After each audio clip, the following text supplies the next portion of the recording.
آئیے آپ بھی ہمارے ساتھ دین کی اس محنت میں شامل ہو جائیں۔ مزید بیانات سننے کے لیے سبسکرائب بٹن پر کلک کریں اور ساتھ ہی بیل بٹن پر کلک کریں۔ جزاک اللہ۔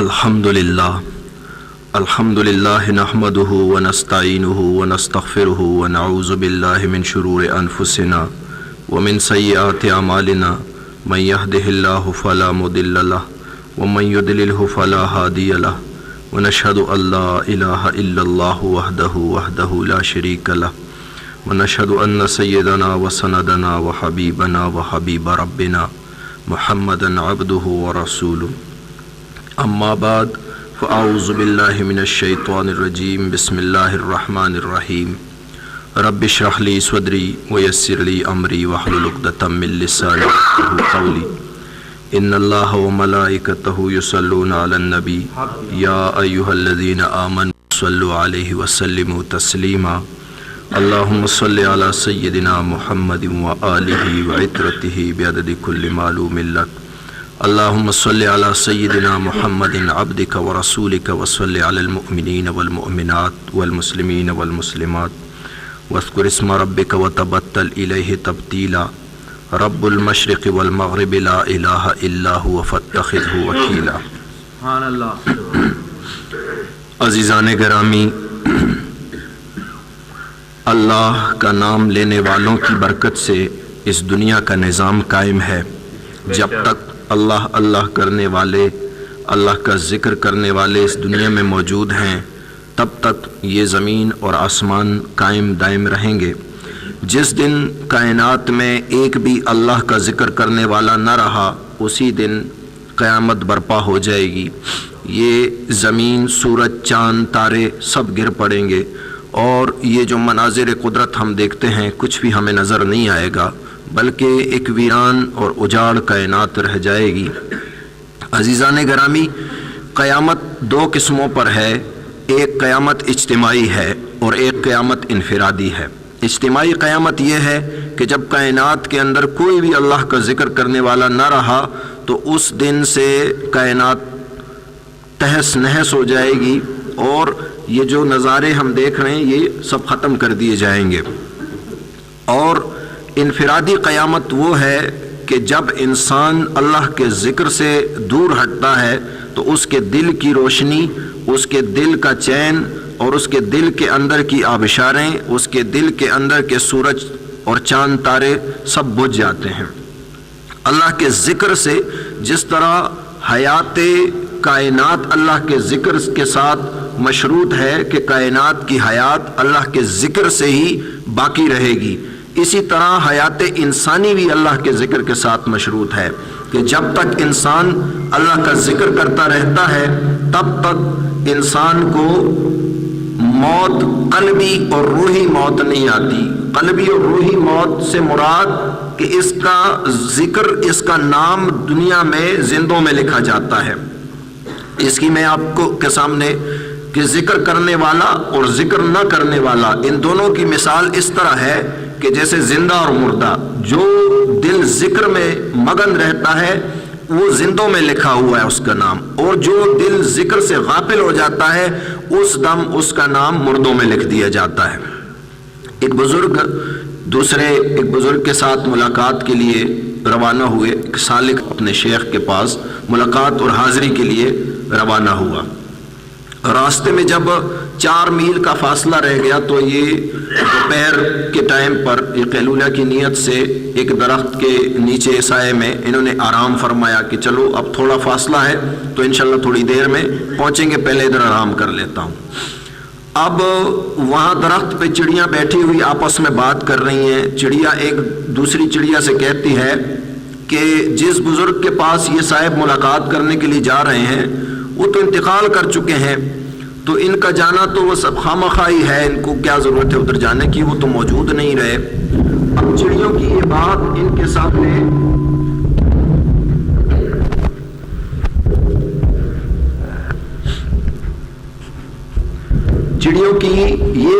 کے سامنے کشف کے ذریعے مکشوف کر دی گئی۔ اب انہوں نے جب یہ بات سنی کہ میرے شیخ کا تو انتقال ہو گیا تو انہوں نے دل میں سوچا کہ چلو شیخ تو انتقال کر چکے ہیں لیکن ان کے اعزاء کے پاس تعزیت کرنے کے لیے چلا جاتا ہوں کہ ان کو میں تعزیت جب یہ وہاں پہنچے تو دیکھتے ہیں کہ حضرت اپنی مسجد میں تشریف فرمائے صحیح سلامت.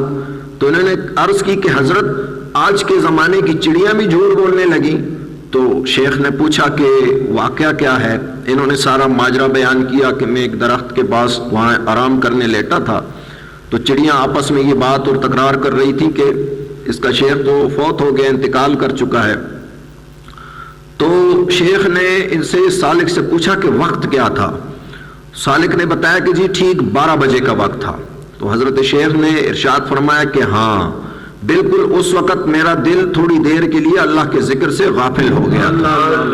تو جو دل اللہ کے ذکر سے غافل ہو جائے اس کا نام مردوں میں لکھ دیا جاتا ہے. یہ ذکر کی وجہ سے ہمارے دلوں کی زندگی قائم ہے. میں نے بتایا نا کہ جس طرح کائنات کی حیات اللہ کے ذکر کی وجہ سے قائم ہے، اسی طرح حیات انسانی بھی اللہ کے ذکر کی وجہ سے قائم ہے. جب تک ہم ذکر کرتے رہیں گے تو ہماری روح زندوں میں شمار ہوگی.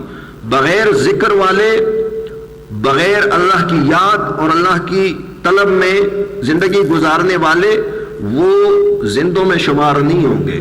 زندوں میں وہ لوگ شمار ہوتے ہیں کہ جو اللہ کے ذکر میں، اللہ کی طلب میں اپنی زندگی گزارتے ہیں. اور جب انسان اللہ کے ذکر کی طرف متوجہ ہوتا ہے تو اس سے گناہ جھڑتے ہیں. پھر اس کی جو گناہوں والی زندگی ہوتی ہے وہ ختم ہونے لگتی ہے، بشرط یہ کہ ذکر کو اس کی شرائط کے مطابق کرے. جب یہ ذکر کو ان شرائط کے مطابق کرتا ہے تو خود بخود اس کا دل گناہوں سے میلا ہونے لگتا ہے، گناہوں سے اجتناب اس کے اندر خود بخود آنے لگتا ہے. اور اس کی گناہوں والی زندگی، وہ جو جس زندگی جو اس نے گزاری تھی اس زندگی سے اس کو نفرت ہونے لگتی ہے اور یہ اللہ کی طلب والے راستے پہ چلنے لگتا ہے. مولانا روم رحمہ اللہ نے ایک حکایت نقل کی ہے. حضرت سلیمان علیہ السلام کے زمانے میں مچھر آیا عدالت میں کیس دائر کرنے. اس نے کہا حضرت میرا پیٹ بھی چھوٹا سا ہے، میں ایک قطرہ خون چوس لوں تو بھی میرا پیٹ بھر جاتا ہے. تو مجھے جب بھوک لگتی ہے تو میں جاتا ہوں کسی کا خون چوسنے، کسی انسان کا، تو ہوا آتی ہے تو مجھے وہاں سے دور بھگا دیتی ہے. میں ہوا کے خلاف کیس دائر کرنے آیا ہوں کہ اس کا کیا کام ہے مجھے یہ دور بھگا دیتی ہے. تو حضرت سلیمان علیہ السلام نے ارشاد فرمایا کہ مدعی اور مدعا علیہ دونوں کا ہونا عدالت میں ضروری ہے. آپ کا دعویٰ ہے جس کے اوپر میں اس کو بلاتا ہوں.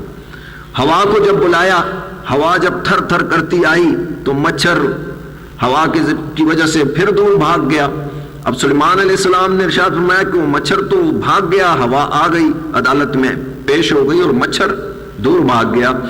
تو حضرت سلیمان علیہ السلام نے ہوا کو حکم دیا کہ اچھا تو جا، میں مچھر کو واپس بلاؤں گا. جب وہ واپس آئے گا میں اس سے پوچھوں گا کہ تو ہوا کے آنے کی وجہ سے، جب ہوا آئی عدالت میں تو بھاگ گیا عدالت چھوڑ کے. ہوا واپس بھجوا دی گئی. پھر جب مچھر کو واپس بلایا حضرت سلیمان علیہ السلام نے اور حکم فرمایا کہ بھئی تو کیوں بھاگا ادھر سے؟ مچھر نے کہا کہ حضرت مسئلہ تو سارا یہی ہے، ہوا آتی ہے تو میں بھاگ جاتا ہوں. مسئلہ تو سارا یہی ہے کہ ہوا آتی ہے تو میں بھاگ جاتا ہوں. تو مولانا روم رحمہ اللہ اس حکایت سے یہ بیان کرنا چاہ رہے ہیں کہ اگر آپ اللہ کا ذکر کرو ہے نا تو گناہوں کے مچھر آپ سے دور بھاگتے جائیں گے خود بخود. گناہوں کے مچھر آپ سے خود بخود دور ہوتے جائیں گے. اللہ کے ذکر میں ہی دلوں کا چین ہے. میرے رب نے فرمایا الا بذکر اللہ تطمئن القلوب، دل کا چین جو ہے وہ اللہ کے ذکر میں ہے. وَاذْكُرِ اسْمَ رَبِّكَ وَتَبَتَّلْ إِلَيْهِ تَبْتِيلًا، اپنے رب کے نام کا ذکر کیا کر، اپنے رب کا ذکر کرو، اپنے رب کا ذکر کرو. وَتَبَتَّلْ إِلَيْهِ تَبْتِيلًا، اور تھوڑا سا وقت. اب تبتل یہ نہیں ہے کہ کام کاج چھوڑ کے سب کچھ آپ دنیا کے کام دھندے چھوڑ دو اور ایک جگہ بیٹھ جاؤ اللہ کے ذکر کے لیے. یہ تبتل نہیں ہے. دنیا کو لات مار دینا، جیسے بعض حضرات کہتے ہیں نا کہ دنیا کو بس اپنی جگہ پہ چھوڑ دو. تو جب ایسے سالک کے اوپر جب بھوک کے حالات حملہ کرتے ہیں نا، 2-3 دن جب اس کو فاقے گزرتے ہیں تو وہ پھر بھاگتا ہے دنیا کی طرف. تبتل یہ ہے کہ آپ اپنا تھوڑا وقت نکال کے تنہائی میں بیٹھو اور اللہ اللہ کیا کرو، اللہ کا ذکر کیا کرو.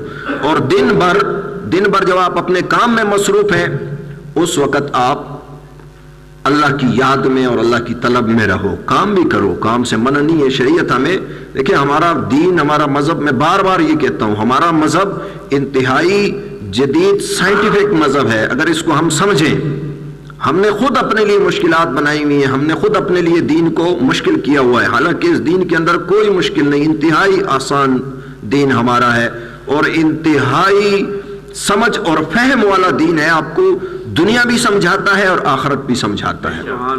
یہ ہمارے دین کی کوالٹی ہے, یہ ہمارے دین کی کوالٹی ہے, یہ ہمارے دین.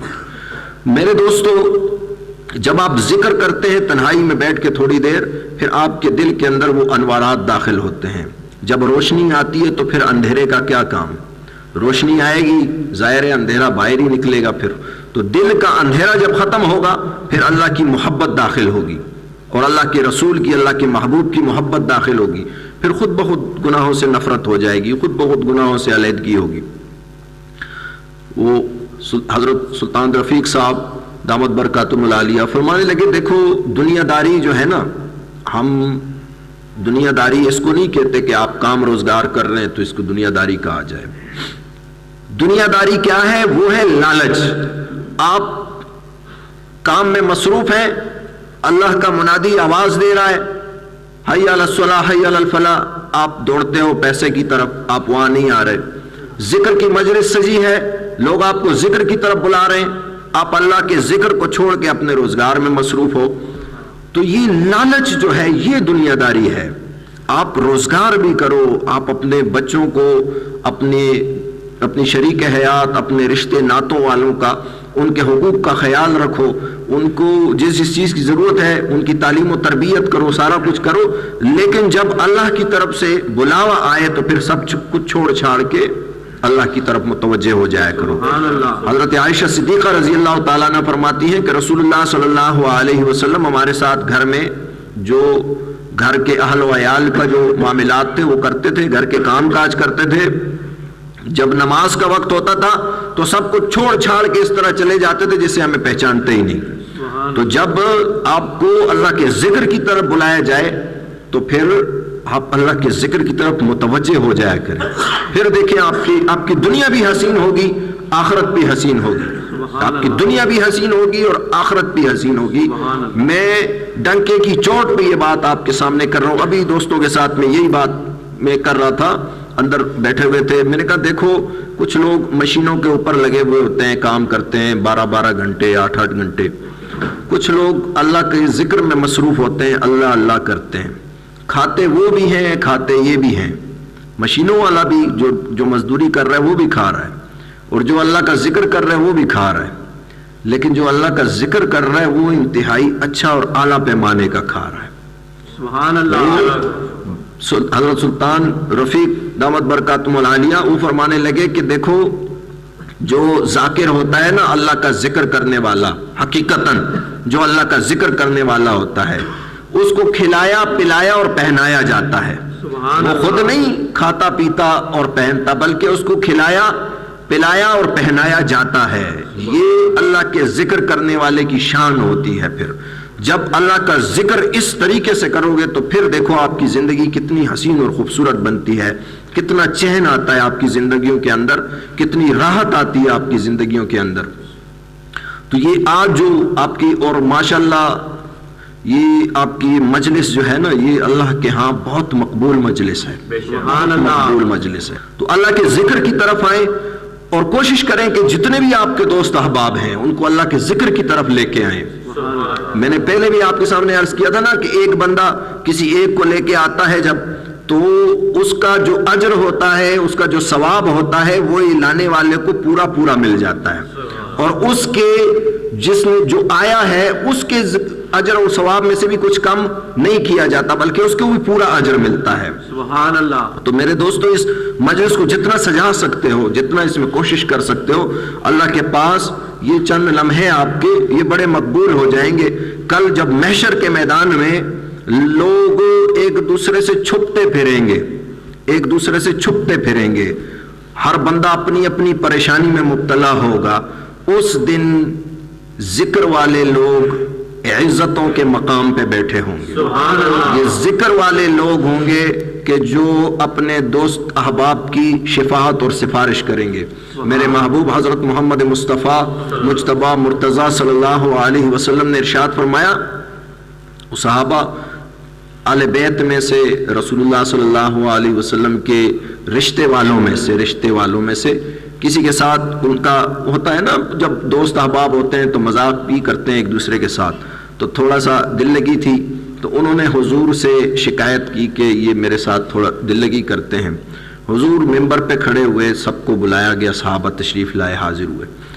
رسول اللہ صلی اللہ علیہ وسلم نے ارشاد فرمایا، سنو، لواء الحمد میرے ہاتھ میں ہوگا، مقام محمود پہ میں کھڑا ہوں، سبحان اللہ، اور میرے ارد گرد سب سے نزدیک میرے اہل بیت ہوں گے، سبحان اللہ، پھر ان کی اولاد، سبحان اللہ، اور میں سفارش کروں گا، پھر میرے اہل بیت سفارش کریں گے، شفاعت کریں گے، اتنی شفاعت کریں گے کہ شیطان بھی گردن اٹھانے لگے گا کہ ان میں سے کوئی میری بھی شفاعت. تو عزیزان گرامی، یہ شفاعت کا یہ نظام ایسے چلتا جائے گا. پھر علماء، اولیاء، صلحاء، ذاکرین، حفاظ کرام، ہر بندہ اپنے خاندان کی، اپنے لوگوں کی شفاعت اور سفارش کرے گا. تو یہ جو چند لمحے آپ ادھر آ کے بیٹھتے ہیں، یہ چند ساعتیں، چند گھڑیاں آپ جو ادھر آ کے بیٹھتے ہیں، یہ محشر کے میدان میں بہت بڑے تول میں تولی جائیں گی. اس پہ بڑا فخر ہوگا کہ اللہ کا شکر ہے کہ ہم ذکر کی مجلس میں بیٹھے تھے، اللہ کا شکر ہے کہ ہم اللہ اللہ کرنے کے لیے بیٹھے تھے، ہم لا الہ الا اللہ کی ضربیں لگانے بیٹھے تھے. پھر آپ اس پہ بڑا شکر ادا کریں گے اللہ کا. اور پھر آپ کو طلب ہوگی. کچھ لوگ تھے نا، وہ اندھیرے میں، ایک واقعہ ذہن میں آ رہا ہے کہ وہ کہا گیا کہ یہاں سے جب آپ جاؤ گے، گزرو گے، تو کچھ پتھر آپ کو چمکتے نظر آئیں گے. جس نے اٹھایا وہ بھی پچھتائے گا، جس نے نہیں اٹھایا وہ بھی پچھتائے گا. اب جب گزرتے ہوئے انہوں نے اندھیرے میں دیکھا وہ چمک دمک پتھروں کی، تو کچھ لوگوں نے اٹھا لیا کہ چلو اٹھا لیتے ہیں، کچھ نے نہیں اٹھایا کہ بھئی پہلے سے ہی بات ہوئی ہے کہ جس نے اٹھایا وہ بھی پچھتائے گا، جس نے نہیں اٹھایا وہ بھی پچھتائے گا. جب باہر روشنی کے علاقے میں پہنچے تو انہوں نے جب دیکھا تو وہ چمکدار روشن پتھر، وہ ہیرے جواہرات تھے. تو جنہوں نے اٹھایا تھا نا، وہ بھی پچھتانے لگے کہ کاش زیادہ اٹھاتے، اور جنہوں نے نہیں اٹھایا تو وہ تو ظاہر ہے انہوں نے پچھتانا ہی تھا. تو یہ پھر ہم وہاں پر جا کر جب ان ذکر کی مجلسوں جو لوگ دور بھاگتے ہیں نا، وہ بڑا پچھتائیں گے کہ کاش میں ان کے ساتھ ہوتا، کاش میں اس مجلس میں بیٹھا ہوتا. اور جو لوگ یہاں آ کے تنگ ہو رہے ہوتے ہیں کہ کب جو ہے نا باہر نکلیں گے، بھاگیں گے ادھر سے، تو وہ کہیں گے کہ کاش تھوڑی دیر زیادہ ہو جاتی، سبحان اللہ، کاش تھوڑی دیر زیادہ ہو جاتی، تھوڑا زیادہ ذکر کر لیتے. کاش شاہ صاحب آپ نے بہت تھوڑا ذکر کیا تھا جی، آپ تھوڑا زیادہ کر دیتے ہمارے ساتھ. ہم اللہ کا ذکر، اللہ کی یاد، اللہ کی طلب جتنی زیادہ ہو. دیکھیں محبوب کا جس سے محبت ہوتی ہے نا، تو اس کے ساتھ انسان وقت کا تول نہیں تولتا. پوری رات گزر جاتی ہے، اسے پتہ ہی نہیں چلتا صبح ہو گئی. عبداللہ ابن مبارک رحمہ اللہ، وہ جب تصوف اور توبہ کی طرف نہیں آئے تھے، زندگی میں ایک دور ہوتا ہے، نوجوانی کا دور تھا، تو ان کی کوئی مجازی محبت تھی. تو جس کے ساتھ ان کی محبت تھی، تو وہ دیوار پہ کھڑے، یہ نیچے کھڑے، بات چیت ہو رہی. تو صبح کی اذانیں ہوئیں تو عبداللہ ابن مبارک رحمہ اللہ فرماتے ہیں کہ اچھا اب مجھے جانے دے، عشاء کی نماز کا وقت ہو گیا ہے. اس نے کہا دیوانے صبح ہو گئی ہے. تو میرے دوستو، وہاں سے عبداللہ ابن مبارک نے سوچا کہ اس مجازی عشق میں مجھے پتہ نہیں چلا کہ کتنا وقت گزر گیا، اور میں اپنی زندگی مجازی عشق میں برباد کر بیٹھا. پھر وہ مڑے اللہ کی طرف، پھر اللہ کے رسول کی طرف مڑے، اور آج ہم اب کتنے عبداللہ گزرے ہوں گے، لیکن ہم عبداللہ ابن مبارک رحمہ اللہ کتنے فخر سے اور کتنے پیار سے کہتے ہیں.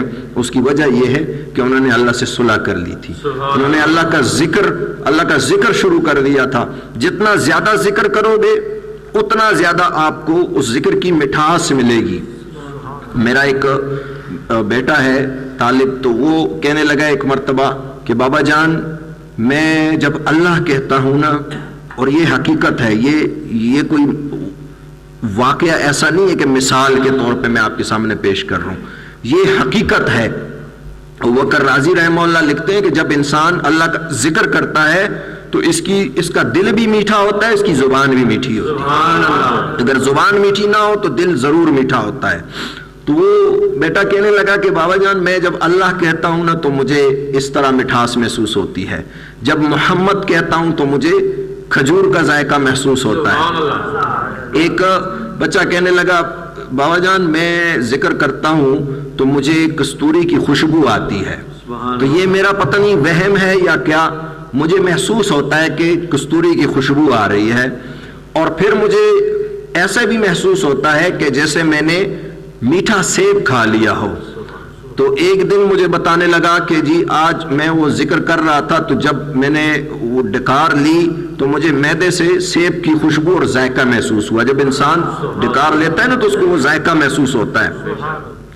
ایک بچہ کہنے لگا کہ بابا جان میں رات کو بیٹھا ہوا اپنا ذکر کر رہا تھا اللہ، تو جب میں اللہ کہتا تھا تو سامنے ایک پودا ہے ہمارے گھر میں باہر سین میں تھا، باقی لوگ گھر کے اندر کمروں میں تھے، تو میں جب اللہ کہتا تھا تو وہ پودے میں ایک لائٹ جل جاتی تھی، سبحان اللہ. پھر بجھتی تھی، پھر میں اللہ کہتا پھر لائٹ جلتی. تو پہلے تو میری چونکہ آنکھیں بند تھی تو مجھے ایسے محسوس ہوا کہ کہیں سے کوئی لائٹ پڑ رہی ہے. تو میں نے جب وہ پودے آنکھیں کھول کے دیکھا، وہ پودے میں جب لائٹ جلی اور پھر بند ہوئی تو مجھے پہلے خوف محسوس ہوا کہ پتہ نہیں یہ کیا چیز آ گئی، جنات ہیں پتہ نہیں یا کون سی مخلوق ہے. انسان اکیلا بیٹھا ہو اور اس کو ڈر تو لگتا ہے نا بعض اوقات. پھر کہتا ہے کہ میں نے دل میں سوچا کہ جو بھی ہے بس یہ بھی اللہ کی مخلوق ہی ہوگی، میں اللہ کا ذکر کر رہا ہوں، مجھے کون نقصان دے سکتا ہے. تو کہنے لگا میں پھر اللہ کہتا تھا، میں پھر غور سے دیکھنے لگا اس کو، میں اللہ کہتا لائٹ آن ہو جاتی، پھر جب چپ ہوتا لائٹ بند ہو جاتی. کہ پھر مجھے شک ہوا کہ کہیں کسی نے ادھر کوئی بلب وغیرہ تو نہیں جلا دیا، کوئی بلب ہو یہاں پر.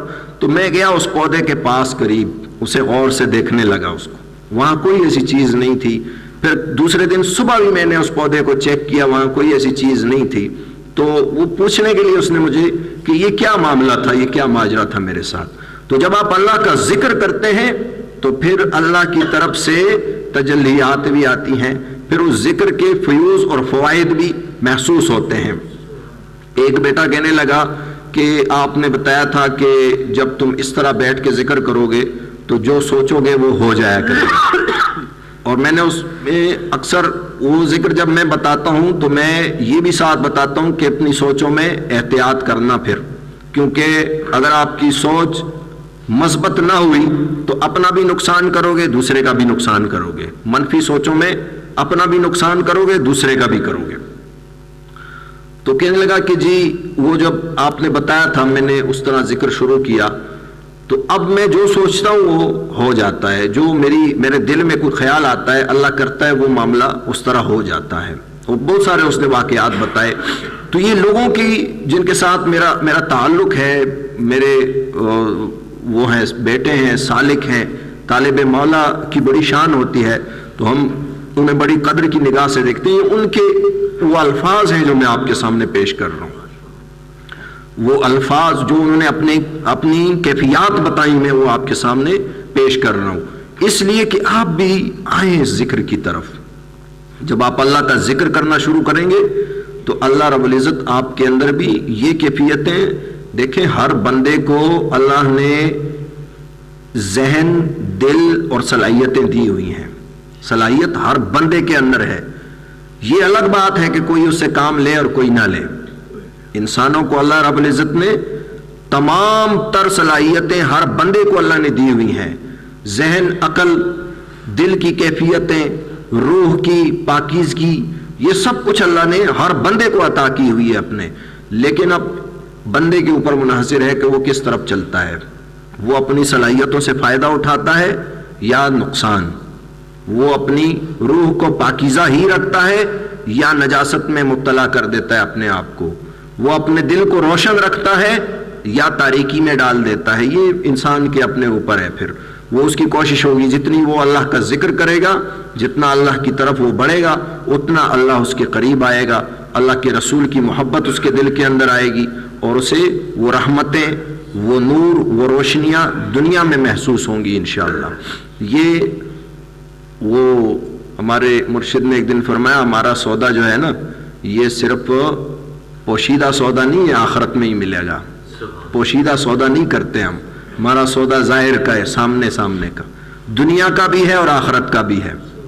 دنیا کا بھی اس طرح آپ ذکر کر کے دیکھو، آپ کو نہ ملے تو پھر آ کے بتانا، نہ ملے تو پھر آ کے بتانا، لیکن اس طرح کوشش تو کرو نا.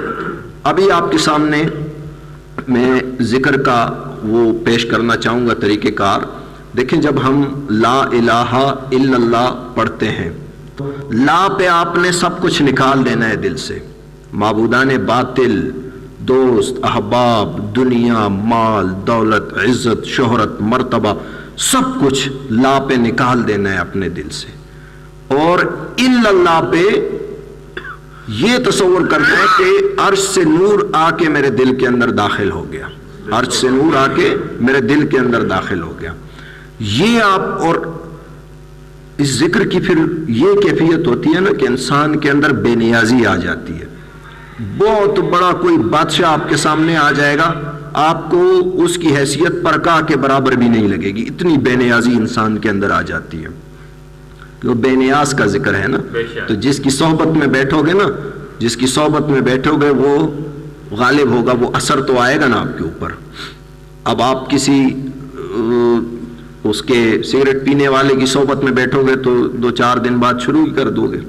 تو جس کی صحبت میں بیٹھو گے آپ کے اوپر وہ اثر آئے گا. اور جب درود شریف پڑھو، اللہم صلی علی سیدنا محمد وآلہ وعطرتہ بعدد کل معلوم لک، جس کو جو درود یاد ہو، اس تصور سے بڑی عاجزی سے، تواضع سے بیٹھنا ہے. کیوں؟ حضور کی مجلس ہے، صحابہ بیٹھے ہیں، سب سے پیچھے جو بیٹھتا ہے وہ تو سب سے کمزور ہی ہوگا نا، سب سے عاجز ہوگا، تو عاجز ہو کے بیٹھنا ہے. پھر آپ کے اندر رحمت للعالمینی کی صفات آئیں گی، آپ کو انسانوں کے ساتھ شفقت کا برتاؤ کرنے کا طریقہ آ جائے گا آپ کے اندر. آپ انسانوں کے ساتھ شفقت کے ساتھ پیش آنا سیکھ جاؤ گے، اور آپ کی باقی زندگی کے اندر بھی بڑی رحمتیں، کیونکہ رحمت للعالمین کے دامن میں جس کو پناہ مل گئی، اسے زمانے کے حوادث کیا پھر کہہ سکتے ہیں، زمانے کے حوادث اسے کیا تکلیف دیں گے. تو یہ رحمت للعالمین کے دامن میں آپ آؤ گے اس طریقے سے. آج چونکہ آپ کی آئیے آپ بھی ہمارے ساتھ دین کی اس محنت میں شامل ہو جائیں. مزید بیانات سننے کے لیے سبسکرائب بٹن پر کلک کریں اور ساتھ ہی بیل بٹن پر کلک کریں. جزاک اللہ.